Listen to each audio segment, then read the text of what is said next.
Shalom mtu wa Mungu. Nataka nikwambie siri moja. Siri moja. Ukombozi wa kweli. Wewe unayesumbuliwa na magonjwa, wewe unayeteswa na nguvu za giza, wewe unayesumbuliwa na majeshi, sikiliza. Ukitaka kuwa huru, ukitaka kupona, ukitaka uenjoy life katika maisha ya kiroho na ya kimwili, lazima kwanza uamini kuwa Yesu Kristo alikufa. Hiyo namba moja. 2, alifufuka. 3, anaishi kwa ajili yako. Ukishaamini kuwa Yesu alikufa kwa ajili yako, alisulubiwa kwa ajili yako, anaishi kwa ajili yako, hapo majeshi ya mbinguni yanakuja kukusimamia. Hakuna ufalme wa giza utakao kuangaisha, kwa sababu wewe unakuwa ni miliki ya Mungu. Ni imani yako inatia saini kuwa wewe ni mwana wa Mungu, kuwa wewe ni mtoto wa Mungu. Kwa malaika wa Mungu wanaanza kukulinda, malaika wa Mungu wanaanza kukulinda. Sasa watu wengi wanapitia challenge mbalimbali tu, ni kwa sababu bado hawaamini kuwa Kristo alikufa, hawaamini kuwa kupona ni haki yao.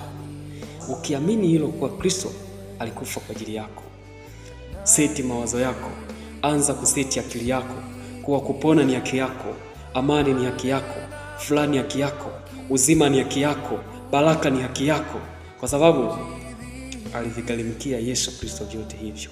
Imani yako, it is very important in your life, because yani unapoamini tu, yani tendo tu cha kuamini, Biblia inasema kwa kinywa mtu ukiri hata kupata wokovu, na kwa moyo uamini hata kupata haki. Ukishaamini, hayo mambo ya kiungu yote yatakujilia.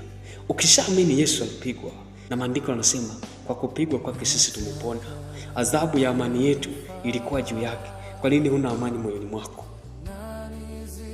Utazame msalaba, achana na mambo mengine. Ukishaiseti akili yako kuwa Kristo alikufa kwa ajili yako, hakuna kitakachokuyumbisha, hakuna ufalme utakaoweza kukutikisa. Wewe utakuwa mwana wa Mungu kweli kweli. Basi naomba kwa ajili yako wakati huu. Baba, tufundishe kukujua, tufundishe kukujua.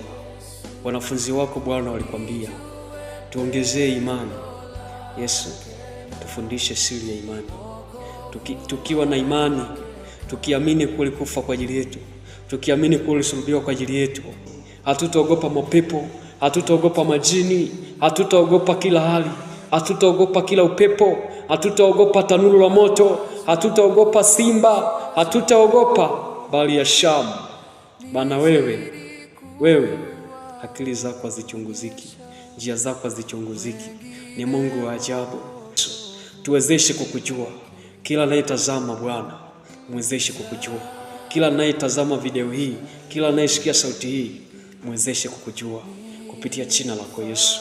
Maana akikujua hatatishwa na chochote, hataogopa upepo, hataogopa hali yoyote, hataogopa mateso, hataogopa magonjwa, kwa maana wewe utakuwa na yeye kila mahali kwa imani.